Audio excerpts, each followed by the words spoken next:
इस वीडियो में मैं आपको टाइप 1 टाइप 2 रिवाइज कर देता हूँ पूरी तरीके से। तो सबसे पहले टाइप हमने जो पढ़ा था वो था एग्जैक्ट डिफरेंशियल इक्वेशंस। ओके, उसमें क्या होता था, given question M D X plus N D Y equals to 0 के फॉर्म में दिया रहता था, हमें एम और एन मिलता था। हम एम का with respect to partial derivative निकालते थे, एन का विथ रिस्पेक्ट टू एक्स निकालते थे। दोनों सेम आया, लाइफ आसान, क्रश हाँ बोलिए, अच्छा पैकेज लगेगा, 10-12 गोलू बच्चों बच्चे हो जाएंगे। आपका जो गिवन इक्वेशन है वो एग्जैक्ट डिफरेंशियल इक्वेशन आएगा, आप सोल्यूशन निकालोगे, अच्छी खासी लाइफ चल रही है। Solution is integration of M D X treating y as constant plus integration of terms in n free from x equals multiply by D Y equals to C.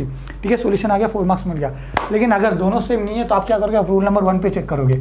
If not exact, तो rule number 1 क्या था, सबका degree check करो।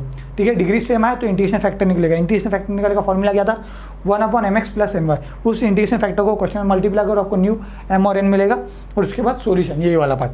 ठीक है, अगर ये satisfy नहीं हो रहा तो आप रूल नंबर 2 पे चेक करोगे, देखोगे जो गिवन इक्वेशन है वो इस फॉर्म में क्या, इस फॉर्म में मतलब किससे, dx के बाजू में से y बाहर निकल रहा है क्या, dy के बाजू में से, एक मिनट यहाँ पे x आएगा, सॉरी, यहाँ से dy के बाजू में से x बाहर आ रहेगा। अगर आ रहा है वेरी गुड, हो जाएगा तो इंटीग्रेशन फैक्टर निकालोगे which is 1/mx minus N Y, सिर्फ माइनस का चेंज और कुछ नहीं।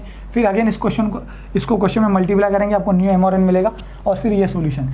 अगर ये रूल 1 रूल 2 सेटिस्फाई नहीं हो रहा है तो रूल नंबर 3 पे हो गया। रूल नंबर 3 क्या है, डो एम और डो वाई निकाला हुआ है, डो एन अपॉन डो एक्स निकाला हुआ है, दोनों को सब्ट्रैक्ट करो।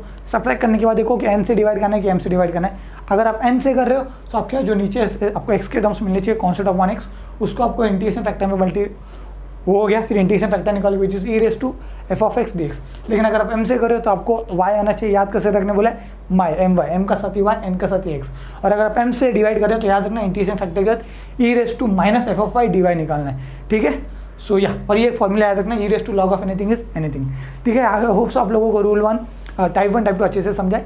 अगले वीडियो में हम लोग टाइप 3 करने वाले। ठीक है, वो काफ़ी छोटा है, 45 मिनट्स में हो जाएगा। ठीक है, बाय बाय। अगर आप लोगों को मेरी टीचिंग पसंद आ रही है तो आप SpTeaching यूट्यूब चैनल को सब्सक्राइब कीजिए, या फिर आप गूगल प्ले स्टोर से SpTeaching ऐप डाउनलोड कीजिए। उस ऐप में हमने सारे मॉड्यूल्स काफ़ी सीक्वेंस वाइज अरेंज किया हुआ है, या फिर आप चैनल की प्लेलिस्ट सेक्शन में जाके बाकी मॉडल से गो थ्रू कर सकते हैं।